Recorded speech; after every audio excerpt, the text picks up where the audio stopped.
10,000 children displaced in all the surrounding nations. Some of them even somehow or another, don't ask me how, I don't understand it, but coming up through Mexico now, trying to enter the United States or somewhere, seeking asylum. So it's a pretty big issue.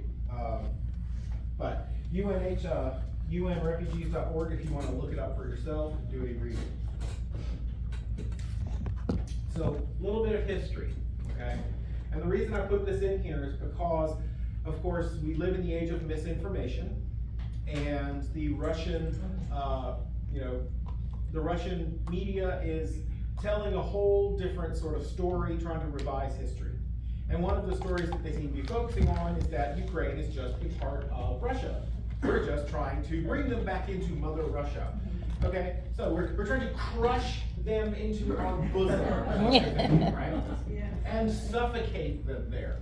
And one of the reasons this is a very important issue to think about is because that is primarily what China is saying about Taiwan. And the very same thing that we're seeing happening with Russia and Ukraine could easily happen between China and Taiwan. So there's that's one thing that's making people nervous. But this idea of the Russian claim to Ukraine is not borne out by historical fact. The region itself dates back quite far, Copper Bronze Age, but it was not until well into the Middle Ages that you started to have a sort of national identity among these people, which we generally refer to as Slavic. The Bulgarian women's choir that I had playing is one of those Slavic nations. They share a lot of similarities in their cultures.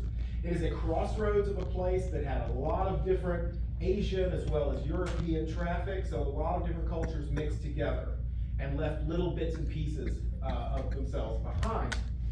But it was not until 1991, after the fall of the Soviet Union, that it became its own independent, official market economy, elected its president. Zelensky is only, I think, the 9th president of Ukraine since it became its own little nation. Interestingly, something I didn't know, Nikita Khrushchev, banging his shoe on the table, "We will bury you," that Khrushchev, he was Ukrainian, head of the Ukrainian Communist Party. But if you were a Middle Ages Slavic Ukrainian, that's what you probably looked like. They did have a lot of cultural traditions that you see. This is Neolithic art from the area, so your classic Venus figure, as well as pottery, which I found interesting because it resembles Minoan. Minoan pottery with all of the concentric swirls. But anyway, it's a very large country. Oh, if you're curious, there's Crimea. This was where things got nasty and started to get really nasty. It was all the way down here. And that specifically started happening with this guy right here, Viktor Yanukovych, the president.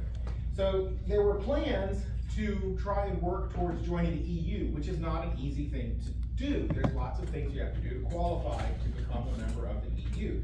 There was a process in place. Yanukovych decided, no, not going to do it. This led to a lot of protests, disagreements, and finally impeachment. And he was basically thrown out. However, because of that, the Russians saw a little bit of an opening in the Crimea. And I have a friend named Yuri Safanos, who some of you may have met in the years past. He started our ballet program here when Tim and I arrived. He is in fact Latvian, and his father lives just outside of Moscow. And what's very, very interesting is that in talking with him about what was happening in Crimea, he said to me, because he still watches and listens to Russian news and so forth, and Latvian news, and he said, well, there's people in the Crimea who want to be Russian. I said, well, then they need to move to Russia. Because Crimea has been a part of Ukraine for quite a long time. But regardless, it doesn't make sense. But this is what they were telling people, was, we're saving the Russians in Crimea. Okay. Bring some buses, take them, that's the logic. Let's not blow up the country. So anyway, that was ongoing, and then fast forward a couple of years, and Volodymyr Zelensky shows up, which, by the way, if you have not seen the YouTube video of Zelensky and a few other very fit Ukrainian gentleman wearing stiletto heels and doing a dance to a Beyonce song. It is hysterically funny and kind of sexy in all the wrong ways. He was hilarious. He was hilarious, and he did all kinds of really off-color kind of jokes and humor. But he was actually a graduate of a law school. He does have a law degree. He's not a complete idiot. But he did win, more than 72% of the vote when he got elected. He turned out to be a good leader, in many ways, actually. Oh, and the denazifying of Ukraine. If you didn't know, Zelensky is Jewish. To suggest that he's also a Nazi is kind of the worst thing you could do. So moving on, aesthetics and culture. So there are certain themes that I saw drawn through all of the Ukrainian art and cultural traditions that I looked at. One of those is that this melting pot of multiculturalism for the Asian, Middle Eastern, and European kind of influences, but furthermore, it was that they don't leave any surface untouched. Every conceivable surface can be decorated, embroidered, painted on something, okay? There is a great tradition of just beautifying all of the common elements, and I found that really kind of interesting. So, whereas in their churches, you will see distinct Byzantine, that schism with the church, that era of iconography, you see a lot of that. But elsewhere, you'll see similar kinds of motifs on all of their work, whether it be in painting versus pottery versus crafting or anything else. So the first big influence is the church. So ancient Ukrainians had a very complex polytheistic system, similar to Norse, Scandinavian kind of tradition. They had gods. They had a god of thunder, for example. They had a mother goddess kind of a figure as well. A lot of warrior mythology went with that. Eastern Orthodox Christianity was adopted, though, as en masse in about 988. Okay, and then all those pagan gods, where did they go? Well, they didn't disappear. They got kind of consumed, and then they put on new costumes and they impersonated other people. You'll see how that works as we go on. Not an uncommon thing to have happen. So the churches that were constructed in the 11th, 12th centuries were pretty awesome and amazing, and the interiors were like this one right here, covered in the Byzantine style mosaic and micro-mosaic. If you've ever been to San Marco in Venice, if you've had the pleasure, that is the sort of mosaic. And if you haven't, you really must, because these surfaces, this tesserae, these tiles back here, are gold. So when you walk into the place, it is literally glowing all around you. All the vaults are covered in gold tesserae, and then all of these figures. Another thing, remember our friend, the doll artist that we spoke with the last time? Remember her position of power? So this particular depiction of Mary is specific to Ukrainian iconography. And it's called the hands of, I'm going to mispronounce it, Orans, I believe, hands of Orans. And it means just that. It means both power as well as prayer and supplication. But it's a very common symbol for the Ukrainian church. This is the most famous of those churches, St. Sophia, its sister church being the Hagia Sophia. The exterior, however, is newer than the interior. The exterior was remodeled and rebuilt during the 11th and 12th century in what is known as the Baroque, the Ukrainian Baroque style, with the onion domes and so forth. We can see some of that Middle Eastern Turkish influence there. Now this is a character who came up several times in the research, Taras Shevchenko. Taras Shevchenko, 1814, 1861, was a Cossack, specifically. Cossacks basically being the sort of national peasant, serf class of people, tribesmen who had been in that region all the way around Ukraine and some of those other Eastern European states for quite a long time. Interestingly, it comes from the Turkish Kazakh, meaning adventurer or free man, if you ever wanted to know what Cossack means. They are also known as being particularly effective warriors and, depending on the culture, barbarians. However, they were very, very good at what they did. But they were common folk. He was educated early on, mostly self-educated, and became an incredibly prolific writer, as well as a painter, printmaker, ethnographer, portraitist. He did a lot in the few years that he lived, and he didn't live very long. He only lived into his 40s. But the imagery he created, the literal language he created, became the foundation for the modern Ukrainian language. And his work created this idea of the Ukrainian identity as a nation that it had not really had previous to Shevchenko. His poem Testament, which is very long, multiple stanzas, this being the last stanza from it, has been revived recently because it is about the oppression of the people by, in the case of what he was writing, the Tsar and Russia. And of course that criticism of the Tsar and the criticism of Russia got him exiled and in trouble in later years, but didn't stop it. His painting style here that you can see is the kind of romantic realism, is what it's referred to as. This is one of his, this self-portrait here is a print. It's very, very fine, actually, as far as printmaking is concerned. And here we have, of course, one of his watercolors with the landscape of one of the churches. But 237 poems, 835 paintings, prints, and engravings, and a further 270 other artworks that are noted or cataloged but have otherwise been lost for one reason or another. So, very, very, very prolific. What was the other thing about him? So, he was the sort of the champion of the common man and created that sort of base identity of using the word peasant, of course, sounds like a dirty word, but he didn't mind it. Peasant, serf class, whatever you want to call it. Common folk, good common people of the land, etc. So Taras Shevchenko is a great source if you want to read some of his poetry or look at some of his other paintings. They're very, very romantic, and yes, I will go ahead and say it, to our tastes, these may look a bit kitschy. You know, highly romanticized. But if you study his paintings, a lot of his light and color is very, very strategic. He's extremely skillful, especially for being more or less self-taught in many ways. He had very little formal training.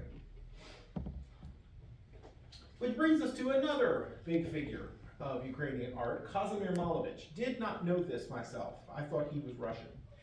Kazimir Malevich here, known as the founder of the supremacists. Supremacism being not white suprematism or anything like this. I used to, when I cover this in my classes with our history students, they go, oh, he's a white supremacist. I said, no. What he was referring to is the supremacism of geometry, color, formalism is what we generally refer to it as now. Okay? He wasn't interested in any of that romantic stuff that Shevchenko was interested in. He was interested in the purity, the supremacy of art and image making. So this is what he became very much known for. This, of course, is his most famous painting, because imagine the gutsiness of putting just nothing more than a black square on the wall. This, however, is the first work that he became known for, which he referred to as his, what was it, Cubo-futurist style. So branching off of Cubism into what he referred to as Cubo-futurism. But what was interesting is he was actually influenced by this work, which are called Lubuk or Lubki prints. These are cheap prints that were done with woodblock in color. They were easily collected and bought at the market. Sometimes they were political, sometimes they were just funny, sometimes they were tales, folk tales or something like this. I found it interesting that these things are very similar to the ukiyo-e prints that we know from Japan. You know, sort of the wave at Kumagai and those paper prints, which, by the way, if you didn't know this, in Japan, you literally bought those and they were kind of like the centerfold in the newspaper. You know, you got it for the cost of the newspaper, really. But of course now they're, you know, very high art. So they were very similar to that. So you have these little figures, and then I found this one right here especially interesting, because if you notice this kind of bell-shaped, flattened figure, and you see the same kinds of shapes that in Malevich's work. So even though this is the cutting edge of the avant-garde for the Ukrainian modern art movement, he was still drawing from this culture, from this common consumer culture to make his work. So when we talk about the folk arts, and there's certainly plenty of other stuff besides this. This is not comprehensive, I'm not saying it is, I just hit the highest high notes. But the folk arts are very much promoted and beloved in the Ukrainian culture. And I picked out a few that stood out the most to me and covered as much media ground as I could think of. So among them, we have ceramics, we have decorative painting, we of course have fibers and jewelry, the Ukrainian Easter eggs known as pasenki, which we're all, I think, familiar with and I'm fascinated by them. Woodworking and wicker, basket weaving. Didn't know that, but they do a lot of it. Apparently there's lots of willow there, but we'll get to it. I thought I'd do the ceramics first, because we do have a lot of ceramicists and ceramic culture up here in West Georgia. There were basically three major centers of ceramics in Ukraine. This is probably the most well-known. First of all, they have lots and lots of clay, and so those three different areas favor slightly different clays, but for the most part, earthenwares, to my knowledge of what this is. Now, most of the work was done by hand-turned wheels. 14th century found kick wheels for turning, the ones you can kick to turn. The Cossack town of Opyshnaya is known as the pottery capital of Ukraine and has been for several centuries. The clay there is very similar to terracotta. This is the kind of clay that they use, what it looks like when it's disc fired. They have a lot of standardized surface decoration. Flowers, sosonka, flowing abstract lines, krivuli, kositsi are just abstract organic patterns, and that's what they cover the pieces with. But they get real creative with some of those forms. They also just, of course, make decorative sculptural items as well as actual usable utilitarian wares. Next on that list, Bubnivka Novoselivka is a different area and slightly different pottery tradition, but again, very, very popular since about the 17th century. They had a practitioner named Andrei Honchar who pioneered a style which they refer to as irrigation painting, but is basically slip trailing. So using a little, what do you call that thing? Bubble, squeegee? Like that mirroring thing for your ear, it's one of those with a point on it. Squishing out lots of very liquid glazes and then drawing various objects through them to create the surfaces. Kosiv ceramics in the Carpathian Mountains, which is this work here, I discovered to be my personal favorite as I was studying this, mainly because they dip their pieces in a white base layer before they do their surface. Then they draw. They refer to it as hand-drawn ceramic for some reason or another, but they draw directly on and then fill in with their red, green, and the red, green, brown, yellow, green, and brown glazes, which refer to sun, mountain, and land. So it goes back to a cultural principle. But I thought, it's just very striking on that white base, which of course is very similar to Maiolica, which is more or less the same thing. The other thing they're really known for, their candelabra, like this little funky guy here who I'd love to have. Anybody want to, make that for me for Christmas? But they also make tiles, and their tiles can get very elaborate with figures and scenes of domestic life or abstractions or mythology or what have you. But they use the tiles to surround their fireplaces and stove areas. So they had a very specific function, but those were the two biggies that they were known for, were their candelabra and their tile work specifically. They have a distinct feature among Kosiv glazing, which is the green glaze is allowed to run somewhat, and this is referred to as the tiers of the glaze, which is actually very favorable to collectors when you see them, that green having melted a little bit further. Can I ask you a question? Uh-huh. It's related to this in one way, but Yeah. how did you learn to pronounce all of these names? I listened to some YouTube videos. Yeah. Mainly. So this one is Petrikivka painting. Okay, let's just go ahead and say it. If we saw somebody at Hobby Lobby doing this for a class, we'd go, good God, that is tacky. It's not pretty, of course. in context, it's kind of amazing. If you see a house painted like that, it's kind of awesome. And there are numerous practitioners of this, many of them women, who become known in a given area for painting these houses. Now, today they have, of course, more commercial paints available, but the older versions of the paints, which had to be made from plants and minerals and other things, if you wanted to freshen it up, periodically for a wedding or some other occasion, you literally just had to repaint the whole house. Because it's gonna wear off. These were not natural dyes and that sort of thing. But all the different traditions have survived. As time passed, somebody figured out, gee, I could just put this on paper and sell it at the market. Guess what? It was a success. So people would simply buy it at the market, rather than necessarily have to paint it on their own walls. They could just glue this piece of paper to their walls, or somebody finally figured out, hey, let's frame it, then we can actually keep it. That led to then being painted on any number of other objects. The houses are generally white, the interior walls white, sort of a plaster. But then when they moved to paper and they moved specifically to objects, it became a tradition to paint on a solid black or a solid red object, or much more rarely nowadays, something like solid blue.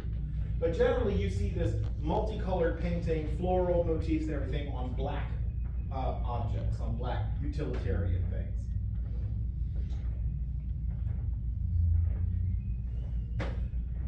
So fibers.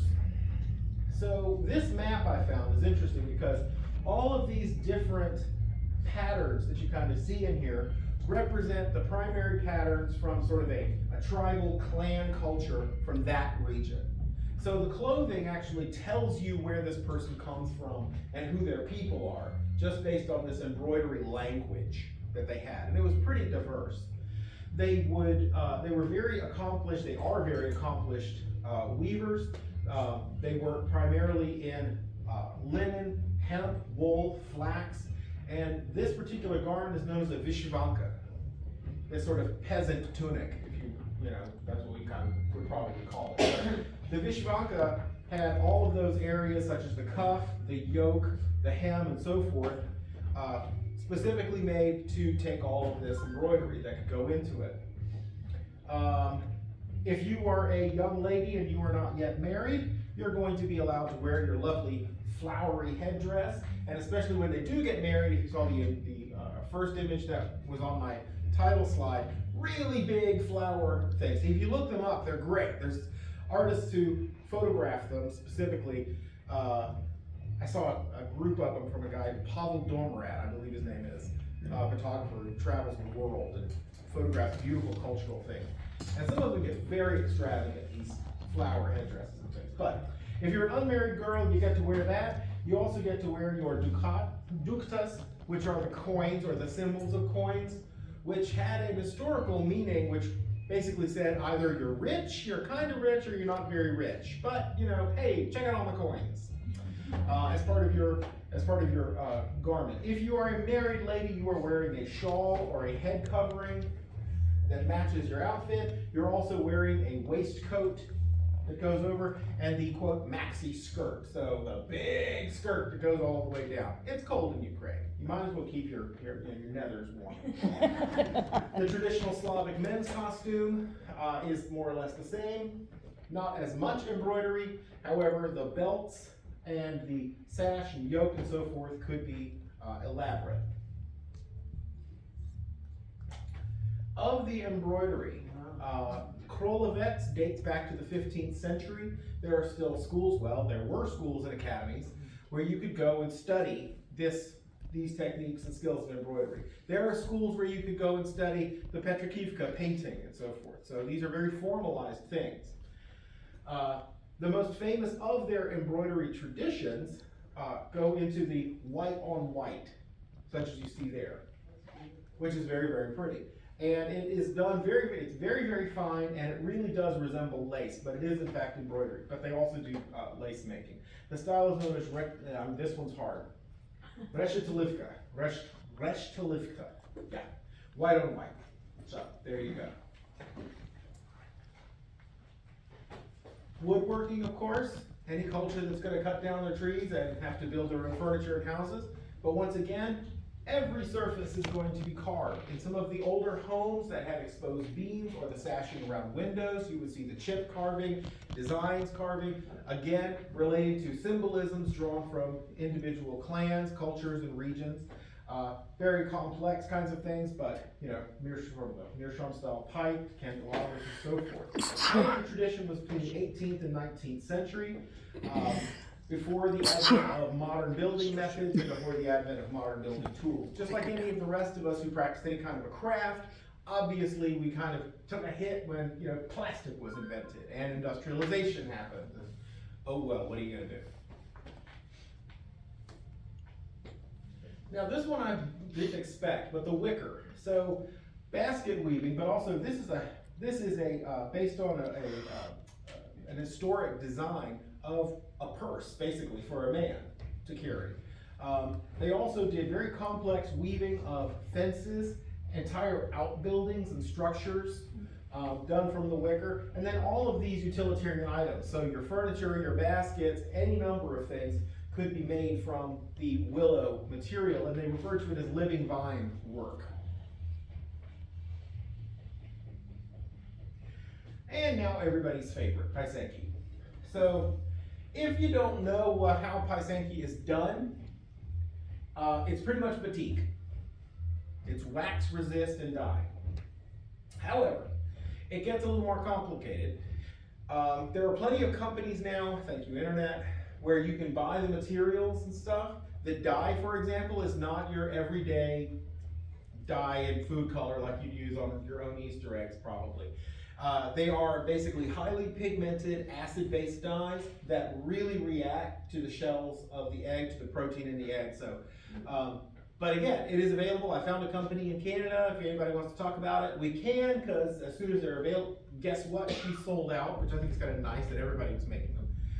But her tools and everything else you can buy. They even have electric kiskas, which is what this little tool is. So it actually plugs in and stays hot. So you don't actually have to dip up your wax and hold it over the candle to melt it and then draw on your egg. It just keeps it hot. Talking about nifty. But that's how it works. You draw on the egg. By the way, they use a fresh egg. It is a fresh, dry egg. It is not boiled. It is not blown out either. They don't blow them out until after they do the design, if they blow them out at all. In fact, traditionally, they don't. They just leave it in there. And you just hope and pray that sucker never breaks. But this one lady, who's a Canadian, who I noted, who's Ukrainian herself, makes these and sells the products, sells these little tiny files, and she uses them to put a little tiny hole in the bottom, and then she flushes them out with a hypodermic needle. And then once you put it on the stand, or you run a ribbon through it, or whatever you're gonna do to it, you don't lose the hole anyway. But in order for this to work best, you need the pressure of the full egg when this is done. So these are what traditional paisenki looked like before 988, because they are, of course, pagan. They were good luck charms, they were talismans, they had symbols for fertility and so forth on them. Many of this symbol right here, with these curving sort of lines like this, relate back to the mother goddess, that Venus figure, which after the Reformation, after the advent of the Christian church, it became the tree, or it became a pot of flowers. But everybody understood the code that what they were talking about was the goddess in those images. Some of them also, the serpent is another god. This jagged shape right here is the lightning bolt. The 8-pointed flower is the 8 points of the sun, and the sun god, and so forth. So all they did was take those old pagan ideas and just kind of revise them, because they tried to oppress this tradition and get rid of it because they saw it as pagan, but it just wasn't going to happen. The people refused. Where did the eggs come from? They look large. Chickens. They look large. Well, I guess it's magnified. chickens as well as ducks. They do use duck. Actually, I've seen in my research, I've seen everything from chickens, ducks, plenty of ostrich, and also there's a tradition of carving into the egg of emu, which are black green eggs. And quail. Yeah. So, you know, it can be done on just about anything. As I said, there was accommodations were made so that they could continue doing this tradition, and it has lasted. And it basically became sort of a rubric or a rebus rather, for any number of traditions around the world to dye the egg for some purpose or another. So now it's kind of a worldwide tradition. Interesting thing I found out though, it did not become revived within Ukrainian culture until the late 60s, when there was kind of a back to the people movement, as there was in many cultures around the world in the late 60s. And people sort of rediscovered this because the communists tried to oppress this as well. Even, and one of the reasons you can think about it though is this is one of the Fabergé eggs. The Tsar was giving them as gifts, remember. Now why is he giving an egg? Maybe because of this amazing tradition from the Ukraine of these eggs that they were very, very famous for. So he says, make me one out of diamonds. And there you go. Yeah, but even with them trying to oppress it, it didn't work. And so some of the Paisanki artists would use communist iconography, just like, oh, just appeal to them, just make them happy. Yeah. So they could keep doing it. These two are ostrich eggs, specifically. So this is about this big, right? I personally really dig these as well, which are, some of the contemporary ones don't use black as much. The traditional always use black as the last color of dye. These that are just black and white, I think are really, really striking.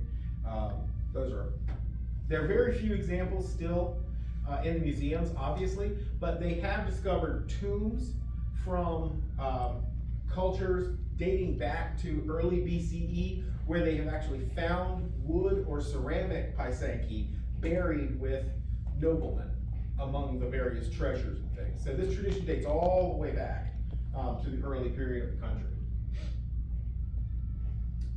So let's talk about politics. Yay! This is a fun meeting just to give you some things to think about. The political. Now, I had mentioned in the stuff that we sent out about this is that we'd like to avoid any kind of violent or aggressive content. We know that people have different interpretations, and we know that it's real easy right now to talk about how much we hate Russia. But we also know that politics, people in power versus common folk and everything, it all gets very muddy. So there's no point, let's focus on the humanitarian aspect. But it's interesting to see some artists in history that engaged with politics in different ways. This is probably the most famous political image that we all have by our good friend Jacques-Louis David of his friend Marat, Jean-Paul Marat, who was a journalist and a revolutionary. He ran a newspaper, which his writing was so good that he played a significant role in the revolution, specifically in the coming about of what is referred to as the September massacres, which basically was, they basically dragged all the prisoners out of the prisons, most of which were Swiss mercenaries, and shot them. Lots of them. They didn't want them to be released and possibly turn guns on the French. And this was after the revolution and led to more revolution.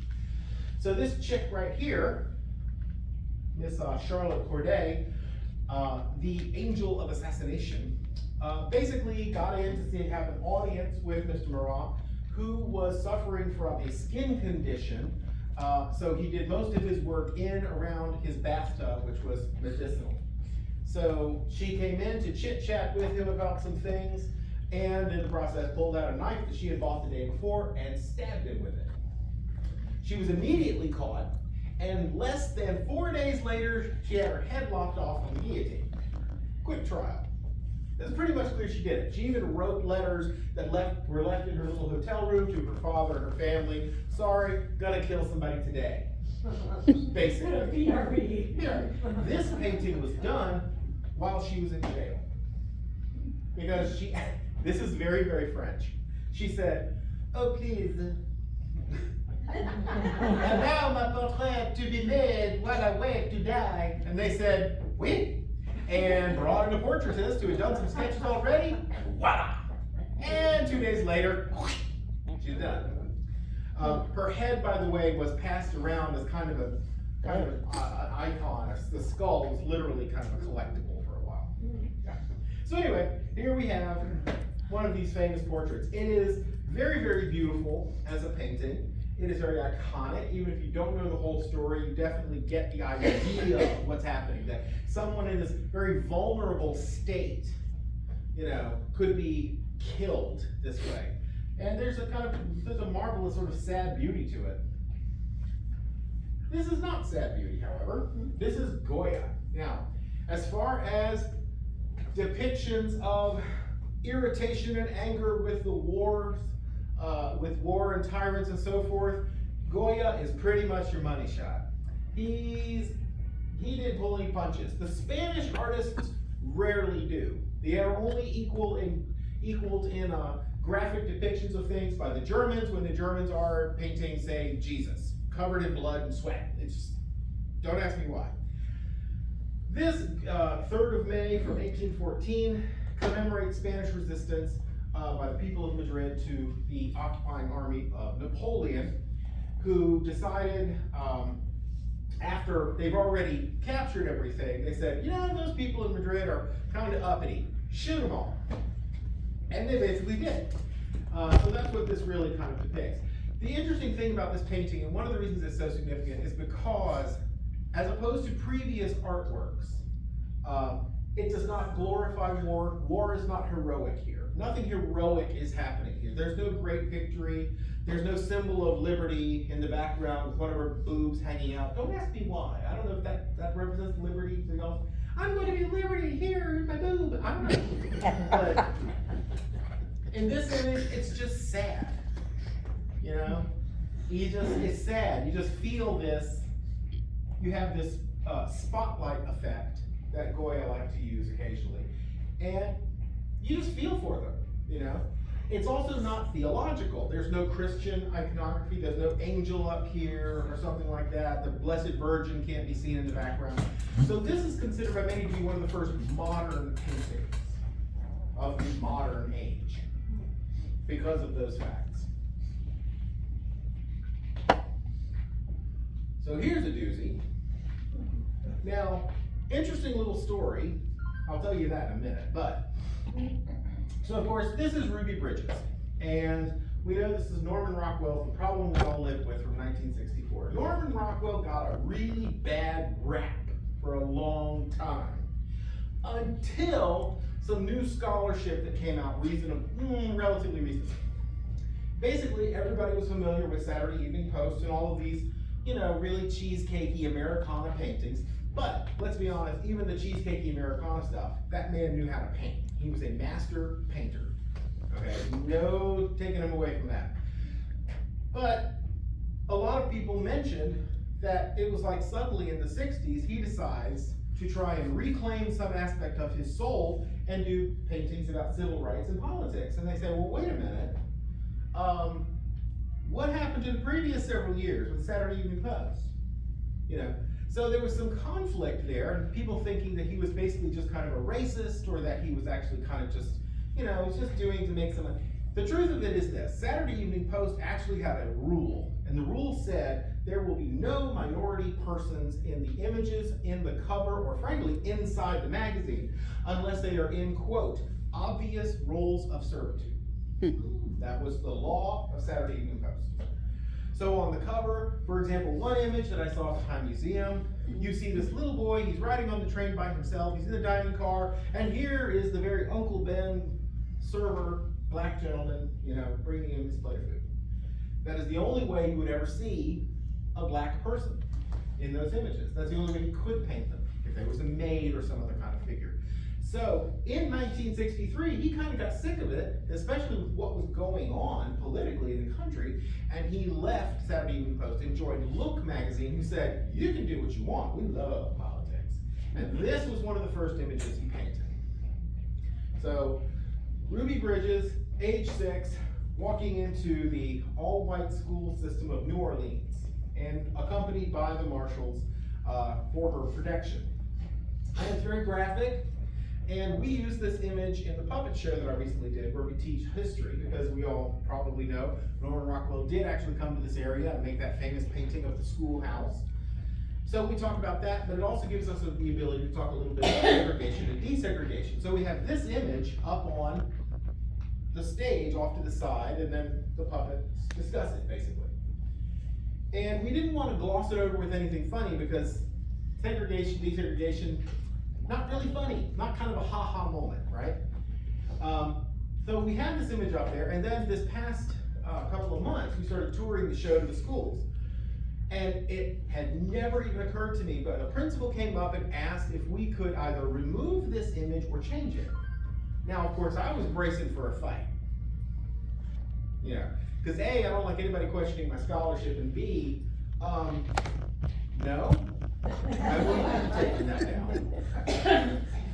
And I have to tell you, I've seen this image 1,000 times, I never noticed that word.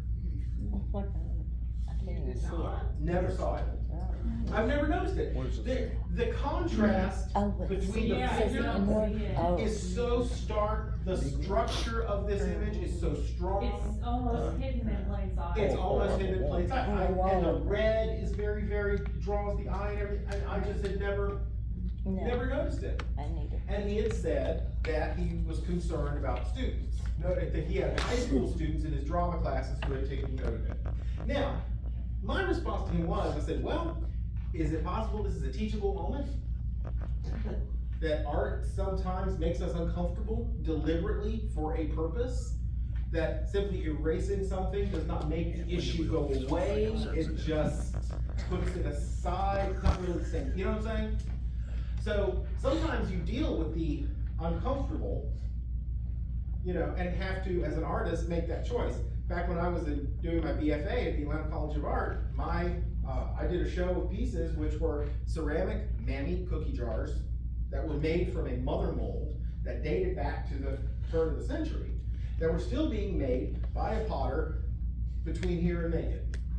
And I went and bought them for $10 a piece, and each one of them sat on a little plinth, and each one had a quilt hanging behind it, and each one represented a particular black woman from my personal history growing up in Savannah, the last one specifically being Cinderella, who was a lady who took care of me and my sister, and also worked at our church in the nursery, and everybody adored Cinderella. Cinderella was a goddess as far as we were concerned. You know? So it was a story about that. And I was introduced to a very, very nice lady named Grace, whose parents had been part of the movement with Malcolm X. And she wanted to talk to me. And found me as I was in the corner in the library, and I went, okay. And we had a wonderful conversation. But she was from a perspective that wanted to literally smash all of these kinds of things. But another young man introduced himself to me at the opening of the show and said he loved these pieces, he said, because that's his mother, he said. His mother had been a cleaning lady, she had worked in hotels, she'd worked in restaurants, all of this to put him through school at the Atlanta College of Art. And so to him, this was elegiac. Different interpretations, you know. So anyway, point is, sometimes you have to take that choice and it's a gut check when you're trying to make a political point. Pico Julissa. Here's a girl, Frida Kahlo, gotta love her. When it comes to political, she's pretty hardcore. She was a Marxist specifically. She and Diego, Diego worked in of course, the mural tradition, creating murals that praised the ethnic people of Mexico, as well as the rights of workers and so forth. And frequently, Frida would be in there somewhere. There she is holding a gun. Frida was no slouch either. They were bonded over some of these ideas of the political. And so this is one of these images that is called Self-Portrait on the Borderline Between Mexico and the United States. Funny thing is that I noticed, I'm not entirely certain, I didn't notice until after I had taken the image, and I want to look it up now. I don't know if she deliberately called it United State, or if where I took the image from, it simply had missed United States. But I think it was funny to call it United State. Anyway. The piece is only 12.5 by 13.75 inches, and it is oiled on metal, which is a tradition of I cannot remember the name of it now. It's not Retablos. It's a tradition of painting on little pieces of tin or metal. Milagros? I don't think it is. Some of the paintings would be religious, some of them would also just be something that happened. So there was one that she references in her collection where it shows a man with a pair of scissors and this bloody woman on the floor, and he said, oh, it's just a few nips. You know, he stabbed his wife to death or something, and he said, oh, it's just a few nips. So for Frida, this was a very, significant piece because it's like, ridiculous. So she did a lot of paintings in that very classical tradition of those cultural paintings of Mexico, and this being one of them where you see icons of ancient Mexican culture, and further over you see modern Mexico on the other side, as well as the USA sort of in the distance and the Ford factory back here. But on this side over here we have the Mayan temples, and we have various other kinds of symbols that she favored. Interestingly, if you didn't know, and I found this image, I mean, boy, isn't he a winner? That's what we're right on about. But, wow. That is good old Leon Trotsky, Stalin's buddy, who Stalin became a little leery of and paranoid about, so he had to run for his life, literally, and he ran all the way to Mexico and stayed in the Blue House and hung out for a while with Diego and Frida. And Frida and him had an affair. Yeah. But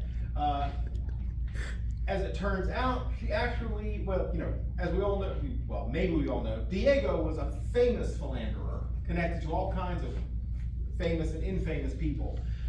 So maybe she was kind of getting him back for something, but she didn't feel great about it. His wife was also there. His wife was very nice, and she's like, oh, great. So they moved out to an apartment, and that was where he got a pickaxe in the head one evening. And Frida was actually arrested and investigated. Diego was investigated. They were like, listen, we're Marxists, we're communists, we love the guy. Why would we kill him?